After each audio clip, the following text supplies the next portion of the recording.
Alright, electronic customs again, and I'm at the USB port fixed again. Well, it hadn't been too long, but I'm just setting myself to where I can get it all done. I add a little bit more solder to my iron, and I'm gonna put these, lay them down. I've done the research on it.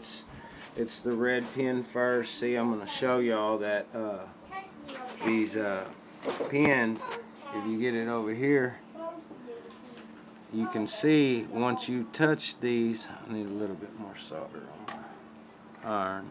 I'm gonna add a little bit more so I have plenty. And it really helps to disperse the heat over to your component. Alright, when you have enough solder. See, and then you just touch it on there just like that, real quick. See, I'll do another one. See, that quick. It's on there. So just make sure you don't cross your pins over, see? So you bend your pins over a little bit to where you can work them and not touch nothing.